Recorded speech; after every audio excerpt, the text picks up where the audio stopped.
Assalamu alaikum, this is Ramala with Ramala's Projects, and I just want to show you something. This is an experimental batch of vinegar that I'm making. Yep, it's in the process, just experimental.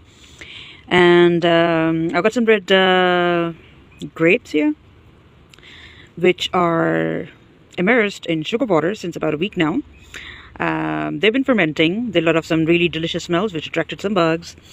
But we keep this covered with 2 layers of clothing, actually, because sometimes the bugs can sit at the cloth and drop their eggs into this thing, which we don't want. So we got 2 layers of clothing so that they can do their business on the first layer, and this remains safe. Anyway, this is vinegar. This is going to be, inshallah, when it's made, hopefully successfully.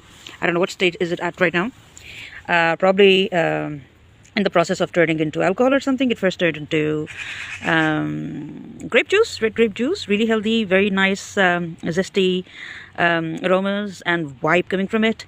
And at some point, I suppose it's going to turn alcoholic, and then when it keeps on fermenting for a while, it's going to turn into vinegar.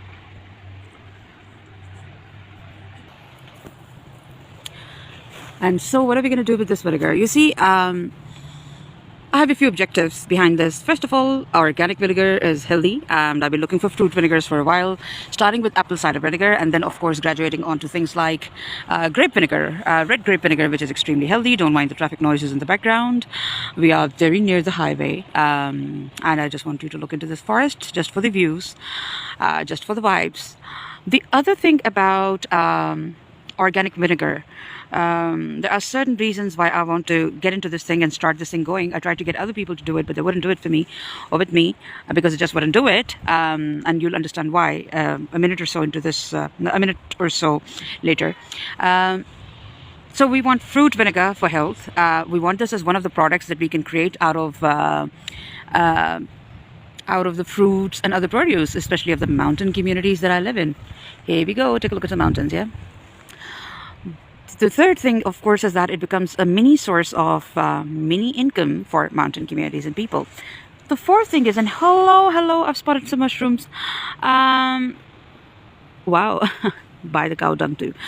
The fourth thing is that, well, it's somehow related to the first three things. It improves your health, and we want to improve people's health in a time when medical systems, I know, would be failing people. For one thing, there are, and there always will be, a lot of people, especially poor people, but also people of other social strata that are not the rich or the super rich, who will not have access to good enough healthcare and products and medicine.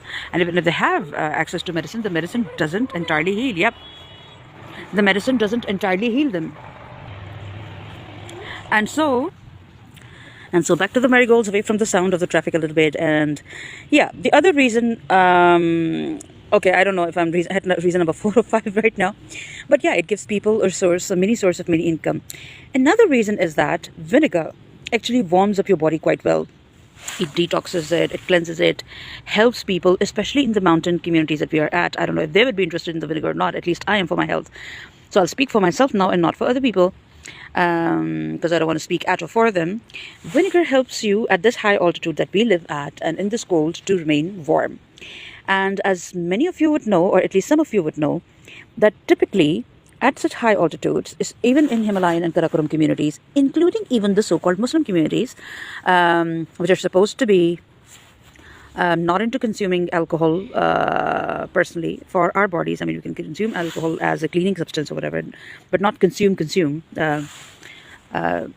orally in our bodies. So anyway, even in these communities, in order to remain heated in winters, people say they need or they use alcohol, whether that's an excuse to use a substance that induces pleasure, or whether that's a need. I'm not going to talk about that, but I would say yes, definitely people need some substances that are nutritious and that keep them warm and fuzzy. And guess what? Vinegar can do that for you.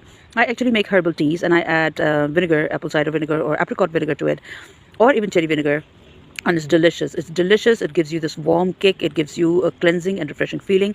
So I can, by extension, understand how wine must make people feel.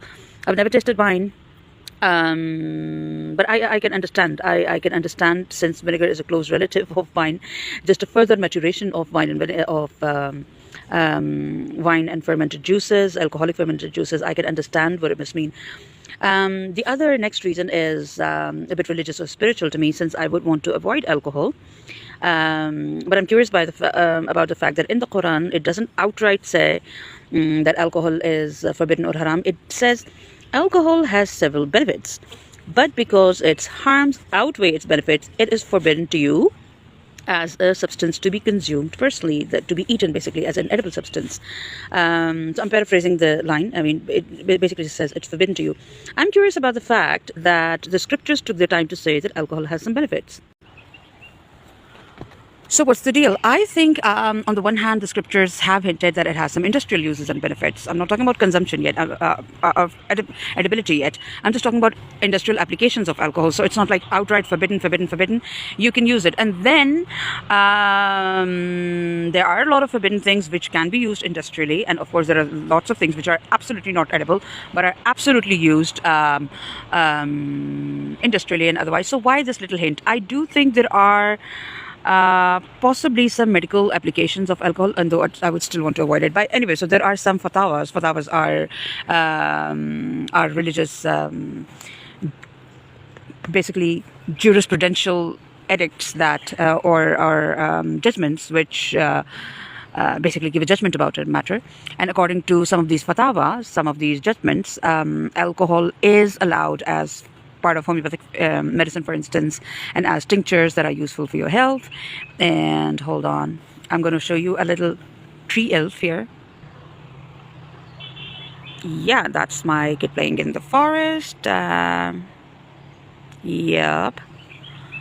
Okay, so using vinegar instead of wine actually, in my view, gives us the benefits of wine minus the alcoholicity of it. So that's a great, fantastic idea. I would have wanted to encourage, I'm sorry about all the plastic in this forest next door to ours. It's owned by a landlord, and there's plastic here that I can see. And sometimes the cows come here and we feed them, not right now. So we drop some food for them over the wall. Yep, that's the wall. Okay, and children go play in the forest. So yeah, basically I had wanted to encourage people to make vinegar instead of wines. So that gives them some health benefits. That gives them a new source of income. It utilizes fruit, sometimes fruit which is over mature and not fit for consumption anymore. And on the verge of being fermented, that is very good fruit that you can use for basically making vinegar. So you can make use of it. You can make it a source of income. It is good for fruit preservation. It is good for using fruit, as I've already said, that is on the verge of getting spoiled. So we're basically controlling food wastage as well. So there are so many holistic benefits of vinegar, consuming vinegar, and making vinegar as a product at a small cottage industry level. I wouldn't want to go for a larger level than that. I don't want to make it very industrial, very fossil fuel consuming. I wouldn't want it to be produced in ways that are that consume a lot of fossil fuel. That's all I want to say. I want to get these vinegar batches made in small batches and small scale in homes using traditional methods preferably. And I would love it if different families brewed their own vinegar and labeled it with their family name, and then, you know, the year and the season of production, and maybe even some details about the fruit, the quality of fruit, the kind of fruit that they used, and the different varieties of fruit that were used. There's so much that can be done. So there's a lot of potential that we're looking at. But I am just, after having tried to talk to a lot of people, trying to convince them to brew vinegar. They are actually brewing vinegar at home. My first batch, I'm going to try. Let's see what happens. So I've given you a mini garden tour, and just decided to make a spontaneous video, which I hope some of you would enjoy. So I would encourage you to also learn from some source that you trust how to make some vinegar.